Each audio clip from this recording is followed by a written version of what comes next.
내가 속히 내게 가기를 바라나 이것을 내게 쓰는 것은 만일 내가 지체하면 너로 하여금 하나님의 집에서 어떻게 행하여야 할지를 알게 하려 함이니 이 집은 살아계신 하나님의 교회요 진리의 기둥과 터니라. 크도다 경건의 비밀이여 그렇지 않다 하느니 없도다. 그는 육신으로 나타난 바 되시고 영으로 의롭다 하심을 받으시고 천사들에게 보이시고 만국에서 전파되시고 세상에서 받은 바 되시고 영광 가운데에 올려지셨느니라. 아멘. 1950년 북한의 남침으로 시작된 한국 전쟁으로 미국과 중국은 아주 확실한 적대국이 되었습니다. 그러던 양국이 1972년 닉슨 미국 대통령의 중국 방문을 계기로 해서 새로운 관계로 나아가기를 모색했습니다. 그리고 물밑에서 포드 대통령과 카터 대통령에 이르기까지 미국은 중국과 새로운 관계, 즉 수교를 위해서 힘썼습니다. 그렇지만 지미 카터 미국 대통령은 중국에 아주 중요한 문제를 제기했습니다. 그것은 바로 중국이 종교를 탄압하고 특별히 기독교를 통제하고 그리고 성도들을 신앙 가운데 말살시키려고 했었던 정책을 철폐하지 않는 한 서방 세계들과의 수교는 불가능하다고 압박을 했습니다. 사실 예나 그리고 한참이 지난 지금까지도 중국은 북한과 함께 가장 대표적인 기독교 탄압 국가였습니다. 이 근원을 거슬러 올라가 보면 1949년 중화인민공화국이라고 하는 근대 국가가 체계를 갖출 무렵 중국은 기독교 말살 정책을 국가적으로 채택을 했습니다. 그래서 교회를 폐쇄하고 많은 성도들을 죽이거나 감옥에 가두었습니다. 그때 당시에 중국 당국은 자국의 기독교인의 숫자를 약 300만 명 정도라고 파악을 하고는 이 숫자를 없애기로 작정한 겁니다. 그렇지만 30년이 지나서 1979년 미국과 수교를 하게 되어 표면적으로나마 기독교에 대한 핍박을 거두게 됐을 때에 놀랍게도 중국의 기독교인의 숫자는 6천만 명에 이르렀습니다. 교회의 신비가 바로 여기에 있습니다. 교회는 그 어떤 힘으로 억압한다고 해서 사라지는 것이 아니며 반대로 인간적이거나 세상적인 방법으로 아무리 애쓴다고 해서 커지는 것도 아니라는 사실입니다. 오직 살아계신 하나님의 생명력으로 이루어진 것이 교회이고 그와 같은 생명의 역사가 오늘도 교회 가운데에 가득하기 때문입니다. 바울은 지금 교회에 허락하신 그 하나님의 비밀, 그 신비에 대해서 사랑하는 동역자 디모데에게 말씀을 통해서 일러주고 있는 것입니다. 사람들은 흔히 눈에 보이는 것으로 교회를 판단하곤 합니다. 그 대표적인 두 가지 조건을 들자면 하나는 바로 눈에 보이는 외형적인 조건입니다. 교회가 얼마나 큰가 혹은 얼마나 좋은 위치에 넉넉한 공간과 현대식 시설을 갖췄는가, 그 교회는 버스는 몇 대나 있는가 혹은 기도원은 가졌는가, 이런 것들로 교회를 판단하려 하는 이들이 있습니다. 또 하나의 주목하는 조건을 본다면 그것은 사람입니다. 그 교회는 사람이 얼마나 많이 모였는가, 또 그 교회는 어떤 수준의 사람들이 있는가, 세상적으로 남들이 알아줄 만한 그런 유명한 사람이나 사회적으로 영향력을 끼치는 그러한 구성원들이 있는가, 이런 기준을 가지고 교회를 판단하려고 한다는 겁니다. 바울이 여러 교회에 여러 편지를 보낼 당시에 그들 또한 그랬던 모양입니다. 외형만 보고 그 가운데 있는 사람들만 보고 그들은 교회를 판단했습니다. 교회의 진정한 의미에는 주목하지 않았습니다. 그리고 안타깝게도 지금도 여전히 그런 생각에 갇혀 있는 사람들이 너무나 많다는 겁니다. 왜 그럴까요? 교회가 무엇인지 여전히 모르고 있기 때문입니다. 교회 바깥에 있는 사람들이 교회의 비밀, 그 교회의 신비를 알지 못해서 교회에 대해서 잘못 말하는 것은 그렇다 할지라도 교회에 속한 사람들조차 여전히 교회가 무엇인지를 모르고 있기 때문에 잘못 보고 잘못 판단하고 잘못 생각하고 말하는 것이라 하는 겁니다. 오늘 본문에 바로 그 문제에 답이 있습니다.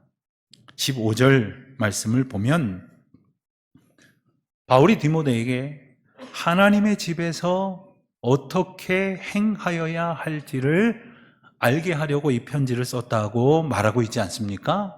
교회를 가리켜서 하나님의 집이라고 분명히 일러주고 있는 겁니다. 그렇습니다. 교회는 하나님의 집인데 많은 사람들이 이 사실을 까맣게 잊고 있었던 겁니다. 하나님의 집이시니 하나님이 주인이시고 하나님이 거기 계시고 하나님이 그곳에서 우리를 만나주시고 말씀하시고 회개하는 자를 정결케 하시며 간구에 응답하심으로 절망 가운데 낙심했던 당신의 백성들을 일으켜 생명력 있게 회복시키시고 세우시는 그 하나님의 역사가 있는 곳, 그것이 바로 교회다 라는 것입니다.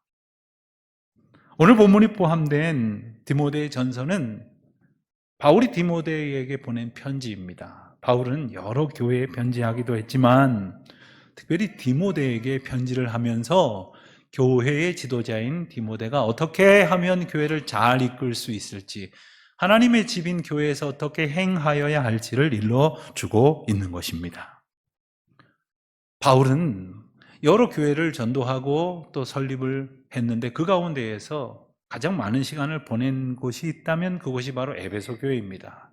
바울은 에베소 교회를 세우고 무려 3년이라는 긴 시간 동안 말씀을 가르치고 그들을 양육했습니다. 그리고는 그 교회를 떠날 때에 디모데에게 에베소 교회를 목양하도록 위임하고 그리고 중보하며 디모데를 격려했습니다. 그런데 바울은 에베소 교회에 몇 가지 심각한 문제가 있다는 것을 듣게 되었고 이 문제들을 지도자인 디모데가 잘 헤쳐갈 수 있기를 간절한 마음으로 기도하며 이 편지를 써 내려갔던 겁니다. 14절 말씀에서 우리가 읽은 것처럼 바울은 에베소로 가기를 원했습니다마는 그가 감옥에 갇혀 있기 때문에 여건상 갈 수가 없었습니다. 그 대신 애절한 마음을 담아서 15절에 방금 읽은 말씀처럼 권면하고 있지요. 만일 내가 지체하면 너로 하여금 하나님의 집에서 어떻게 행하여야 할지를 알게 하려 함이라. 어떻게 행해야 할지를 알려주려고 이 편지를 쓴다는 거예요. 에베소 교회는 여러 가지 심각한 문제들이 있었는데 그 중에 몇 가지를 꼽는다면 우선 잘못된 신앙 풍조, 신학 사상들이 들어와서 성도들을 흔들어 놓고 있었습니다. 율법이 제일이라고 주장하던 유대 율법주의, 금욕을 통해서 신앙의 수준을 높일 수 있다고 생각했던 이들, 또는 신비로운 것들을 추구해야 한다는 영지주의, 이런 여러 가지 풍조들이 에베소 교회를 이리저리 마구 흔들고 있었던 겁니다. 여러분, 오늘날 우리 시대의 교회는 어떨까요? 어떤 신학자는 말하기를 그 어떠한 시대보다도 여전히 교회는 많은 영적인 공격을 받고 있고 그리고 무수히 많은 여러 가지의 세상 풍조로부터 공격받고 있다고 진단하기도 합니다. 저는 오늘 이 시간 그런 신학적인 그런 경향을 말씀드리려는 것은 아닙니다만은 그 중에 한 가지만 분명히 본문을 통해서 주시는 말씀으로 우리가 받기를 원하는 것입니다. 그것은 바로 앞서 언급한 대로 교회가 하나님의 주인이라는 사실을 너무나 쉽게 놓치고 있다는 것입니다. 다른 말로 말하면 교회는 하나님의 집인데 사람들이 교회 간판 걸고는 자기들 마음대로 이러쿵저러쿵 하는 일들이 너무나 많다는 것입니다. 어떤 교회는 목사가 자기 마음대로 휘두르고, 또 어떤 교회는 힘 있는 교인들이 교회를 좌지우지합니다. 또 그런가 하면 어떤 교회는 목사와 장로가 혹은 교회의 몇몇 리더들이 결탁하여 자기들끼리만 교회를 마음대로 주무르는 경우도 있습니다. 더 큰 문제는 그러한 사람들이 힘을 키워서 교단에 나가 종교적인 영향력을 행사하고 심지어 세상을 향해서 마치 자기들이 교회를 대표하는 듯이 행세를 한다는 겁니다.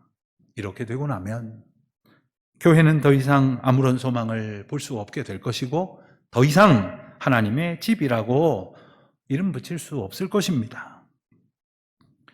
오늘 본문이 일러주는 것처럼 교회가 하나님의 집이다라는 사실은 또 다른 측면에서 볼 때도 아주 중요합니다. 그것은 교회는 즉 예수 그리스도께서 머리가 되시기를 온전히 소원하는 성도들은 그 집의 주인이신 하나님이 인도하신다는 사실이에요. 하나님께서 주인이 되셔서 책임지시고 반드시 지켜주신다는 사실입니다.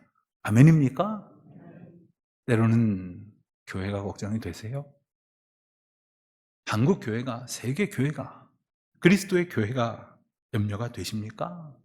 그럴수록에 주인이신 하나님을 더욱 신실하게 의지하고 그리고 오직 하나님의 인도하심 앞에 순전한 우리 교회가 될 수 있기를, 이 땅의 교회들이 될 수 있기를 기도해야 할 것이겠습니다.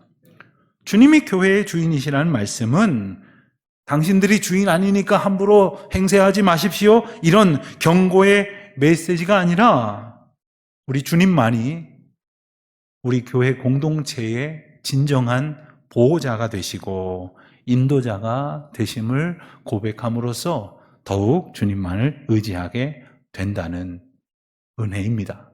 물론 오늘 본문이 말하는 하나님의 집은 단순한 건축물을 말하는 것이 아님을 우리는 잘 압니다. 여러분, 건물이라는 것은 아무리 멋지고 근사하게 지어 놨다고 해도 그저 돌덩어리일 뿐입니다. 눈에 보이는 건물이 그 유형의 돌덩어리가 하나님의 집이라고 생각해서 몰두한다면 그것은 진정한 영적 의미를 간과하고 있는 채 보이는 것에만 집착하고 있다는 증거가 될 것이 아닙니까? 우리가 잘 아는 것처럼 우리 교회는 지금 건축 중에 있습니다. 이렇듯 임시 예배 처소 생활을 하면서 예배당을 짓는데 우리가 온 힘을 기울이고 있는 것 같지만 실상 하나님께서는 단지 건물을 세우는 데만 우리의 관심과 목적을 두게 하지 아니하십니다. 우리가 다 잘 아는 것처럼 우리 교회는 지난 45년간 유형의 건물을 지향해 본 적이 한 번도 없었습니다. 하지만 하나님께서는 우리가 거하고 있는 이 지역의 개발과 변화의 과정 속에서 우리 교회에 새로운 예배당을 소망하고 기도하게 하셨으며 그곳에서 장차 주님을 만나는 아버지의 집이 되도록 또 우리뿐만 아니라 오고 오는 모든 세대와 특별히 아직까지 하나님을 알지 못하는 세상 사람들이 주님을 만나는 감격을 경험하는 곳이 되게 하시려고 새 예배당을 세우라고 명령하셨으며 오늘에 이르도록 우리를 인도하신 것 아닙니까? 우리가 그 은총을 알기에 참 두렵지만 참 자신이 없지만 주인이신 하나님만을 바라보며 순종하게 되었던 것이 아닙니까? 동시에 주님은 건물만이 아니라 예수님께서 친히 머리가 되시고 하나님이 주인 되시는 참된 교회를 허락하시고자 우리 교회도 함께 지어 주실 줄, 세워 주실 줄 믿습니다. 그리하여 우리 모든 교우들, 그리고 교우들의 가정들, 그리고 여러분 가정의 모든 자녀들과 그리고 교회 안팎의 크고 작은 모임들이 새롭게 세워가게 될 줄로 믿습니다. 교회를 세우시는 주님께서 이 일을 이루실 것이라는 온전한 약속을 붙들고 참된 소망을 품는 저와 여러분이 되시기를 주님의 이름으로 축원드립니다. 그리고 바울이 디모데에게 일러주고 있는 것처럼 하나님의 집에서 우리가 어떻게 해야 할 것인가를 하나님이 알게 하실 줄 믿습니다. 여러분, 우리는 오늘도 교회로 모였습니다. 교회로 모여서 예배도 드리고 또 서로 봉사도 하고 또 친교도 나누고 삶을 공유하면서 그리스도의 몸된 공동체를 체험합니다. 그런데 이럴 때마다 어떻게 하면 좋겠습니까? 어떻게 해야 될지 잘 몰라서 옆에 사람도 힐끗 보고 또 저분처럼 하고 싶다라는 마음도 갖게도 됩니다. 그래서 이렇게 저렇게 행동합니다마는 어떤 사람들의 행동은 다른 사람들의 마음에 들지 않기도 합니다. 어떤 사람들의 행동은 다른 사람들이 이상하게 여기기도 합니다. 우리가 어떻게 하면 좋겠습니까? 이것까지도 주님께서는 다 하나하나 일러주시겠다는 거예요. 아주 세심하게 우리를 보호하시고 지키시고 인도하신다는 말씀입니다. 교회를 향한 하나님의 사랑은 이토록 놀랍습니다. 이토록 풍성합니다. 바울은 오늘 본문을 통해서 교회란 살아계신 하나님의 집이라고 일러주면서 둘째로는 교회란 진리의 기둥과 터다 이렇게 알려주고 계십니다. 그렇습니다. 교회는 단순히 사람들의 모임이 아닙니다. 예수 그리스도가 머리가 되시는 성도들, 즉 하나님의 다스리심 가운데에 사는 사람들이 바로 교회라는 거예요. 이것을 깨닫지 못하면 사람들이 아무리 많이 모였다고 할지라도 또 아무리 오래전부터 또 자주 모일 때마다 오랜 시간을 열심히 모인다 할지라도 그것은 교회 아닙니다. 그저 사람들의 모임일 뿐입니다.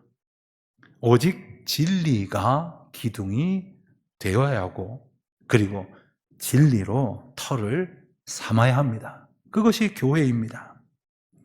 만일 우리가 이 약속의 말씀을 정말 소중하게 붙들고 있지 않다면 우리는 그저 우리가 만나는 이 모임을 통해서 어떤 인간적이고 종교적인 만족과 이익만을 추구하는, 그래서 교회라고 이름을 걸고 모였을 뿐이지만 진리이신 예수 그리스도와는 아무 상관도 없고 그분에게는 아무 관심도 없는 그런 사람들의 무리에 지나지 않게 된다는 것입니다.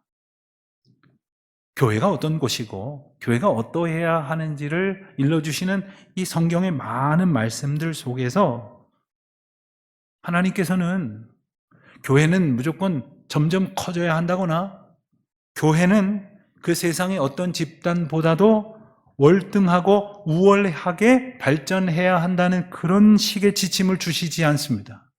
그런 말씀을 하신 바가 없습니다. 그렇게 되려고 하는 것이 교회가 추구해야 할 사명이라고 일러주신 바도 없습니다.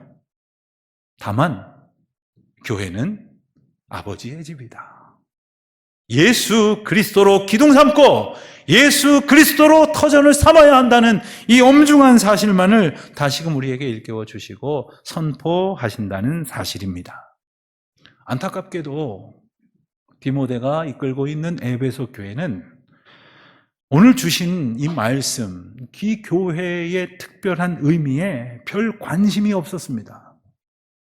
그래서 에베소 교회를 향하여 특별히 보낸 편지인 에베소서의 주제를 한마디로 잡자면 올바른 교회론을 가르치기 위한 편지다라고 말하는 겁니다. 어떤 교회보다도 에베소 교회는 많은 사람들이 모여서 그리고 흥왕한 도시처럼 교회도 북적이며 발전한 듯 보였습니다. 그렇지만 그들은 교회가 하나님의 집이라는 사실, 교회가 진리신 예수 그리스도로 기둥 삼고 터를 삼아 주시는 은혜 가운데 있다는 사실을 감격하지 못했던 거예요. 여러분, 그 은혜에 집중하지 못하면 다른 데에 몰두할 수밖에 없는 겁니다. 특별히 오늘 본문이 기록된 디모데전서 3장 앞부분에는 교회의 지도자들이 어떤 자격을 갖추어야 하는지를 이야기합니다. 그래서 교회, 특별히 목회자들 중에 우두머리가 된다고 할 수 있는 감독들, 그리고 평신도 중에 대표적인 그런 리더가 될 수 있는 집사들이 어떠한 자격을 갖추어야 되는지에 대해서 길게 말씀하시거든요. 여러분, 나중에 차근차근 이 말씀을 한 절 한 절 한번 살펴보십시오. 냉정히 볼 때 이러한 기준에 합당한 사람은 아마 우리 중에 쉽게 찾지 못할 것입니다. 그렇습니다.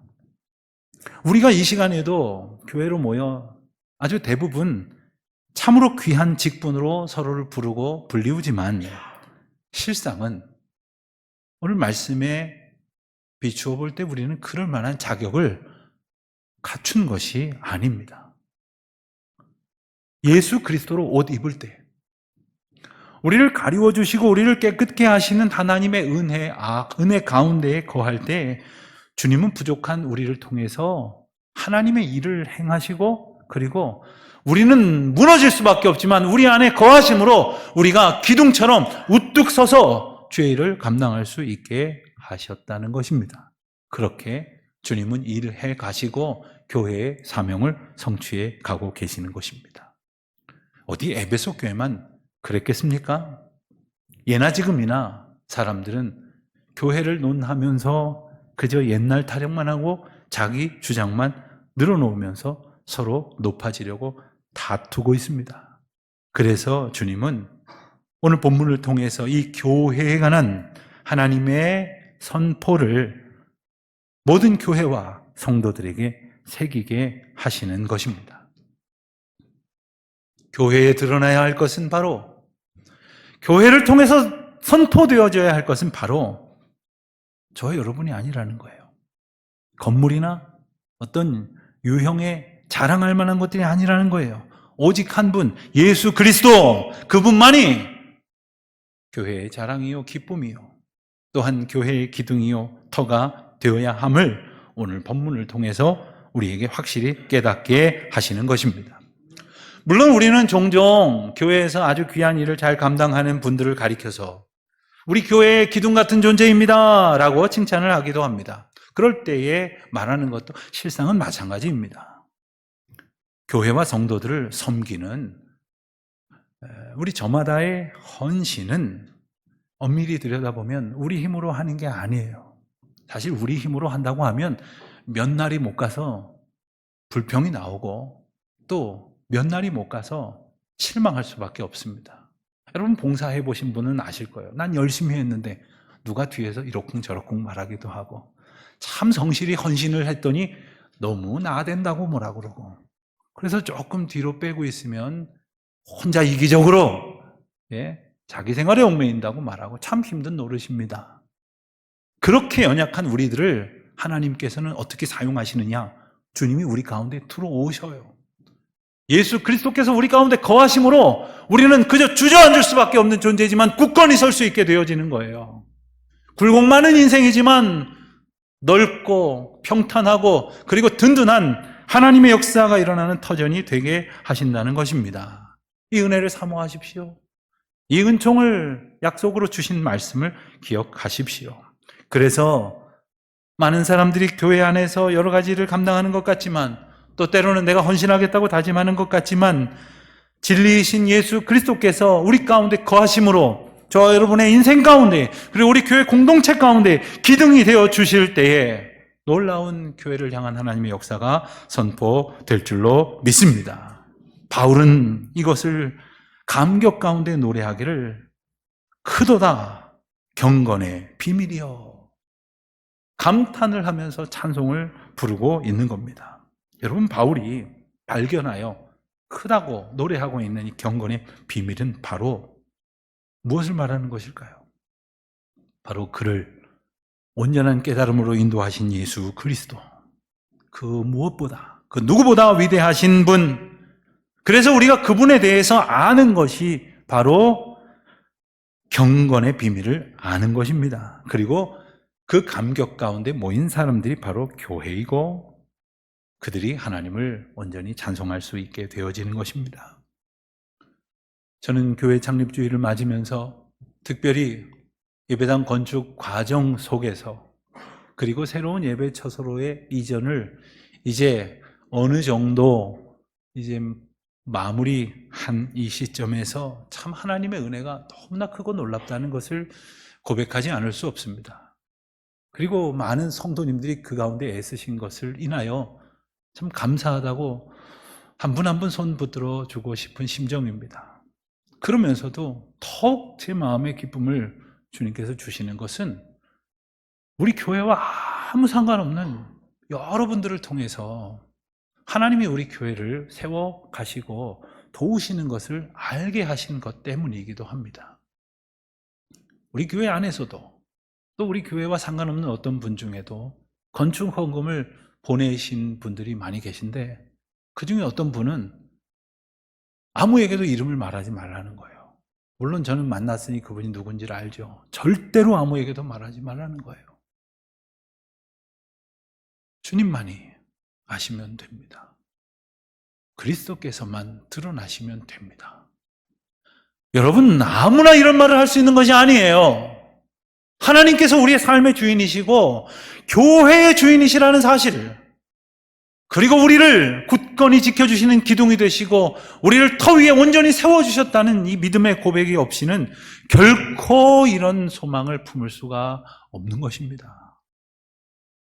여러분, 교회는 목사의 이름이 드러나는 것이 아닙니다.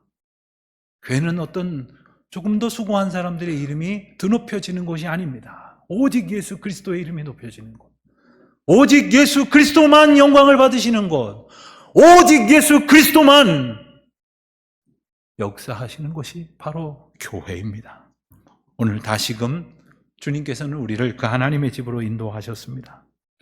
우리는 비록 아무 보잘것이 없지만 그리스도께서 우리와 함께 하심으로 이 놀라운 은혜를 경험하게 하십니다. 그리스도께서 높이셨으니 교만할 것도 없습니다. 그리스도께서 언제나 우리를 살리실 것이니 낙심할 것도 없습니다.